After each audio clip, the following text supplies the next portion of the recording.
ta Brigitte, ouais. Qu'est-ce qu'elle a fait ta Brigitte aux années 80? Hein? C'est Jean-Michel, hein? Il y a des vidéos qui prouvent, hein?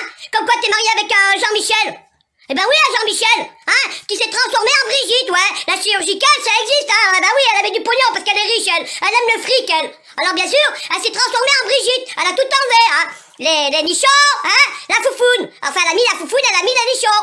Voilà, hein, voilà, c'est ça, en fait, c'est ça, ouais. Jean-Michel a enlevé, hein, la zette, et il a mis, hein, la foufoune et les nichons, hein, et puis aussi, qu'est-ce que je voulais dire, tant qu'on y est, tant que j'y suis, parce qu'aujourd'hui ça va être ta fête, mon petit Manu, c'est ça que tu vas manger, tu vas ramasser, je sais pas pourquoi, j'ai des boules, là.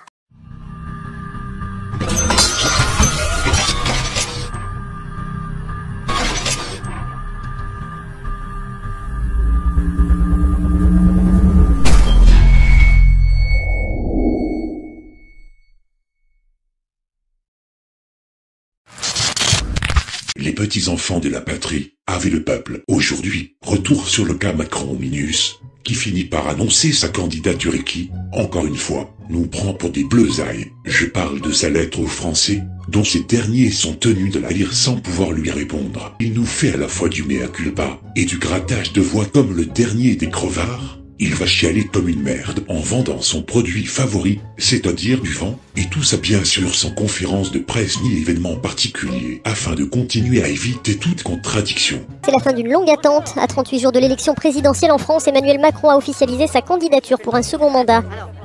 Il a choisi d'adresser une longue lettre aux Français, publiée dans la presse régionale. Le texte livre les grands axes de son projet.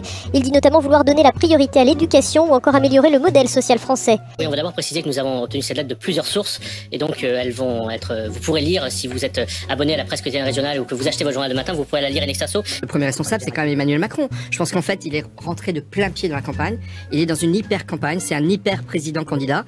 Depuis 3 jours, il a vraiment la vidéo avec les effets d'annonce, la lettre aux Français, des photos très stylisées, très artistiques, cette comédie, cette simulation de rencontre avec les Français, tout est considérablement écrit, totalement écrit. Je ne pourrais pas mener cette campagne comme je l'aurais souhaité en raison du contexte, dit-il également. Mobilisé par la guerre en Ukraine, le chef de l'État sortant aura attendu le tout dernier moment pour se déclarer à la veille de la date limite. Une attente vivement dénoncée par ses rivaux, pressés d'en découdre avec lui sur son bilan. Je sollicite votre confiance pour un nouveau mandat de président de la République. Je suis candidat pour inventer avec vous, face aux défis du siècle, une réponse française et européenne singulière. Le président reconnaît, et je le cite, nous n'avons pas tout réussi. Il y a des choix qu'avec l'expérience acquise auprès de vous, je ferai sans doute différemment. C'est une sorte de série hollywoodienne à la française qu'il est en train de nous jouer. Et moi, je trouve quand même que, fort dommage, dans la mesure où il s'engage à fond dans la campagne, parce que la réalité, c'est qu'il s'engage à fond. Là, il y est pleinement engagé, qu'il refuse de débattre avec d'autres candidats. Si sa position de favori reste fragile, les derniers sondages le donnent gagnant au second tour, quel que soit l'adversaire. La liste officielle de tous les prétendants à l'Elysée sera rendue publique ce lundi. Il fait aussi allusion au climat de la campagne ou au débat que la campagne a déjà connu. Je le cite, ne nous trompons pas, nous ne répondrons pas à ces défis en choisissant le repli ou en cultivant la nostalgie, écrit le président de la République. Le point qui a retenu l'attention de Thomas dans cette lettre, c'est un passage sur l'éducation nationale.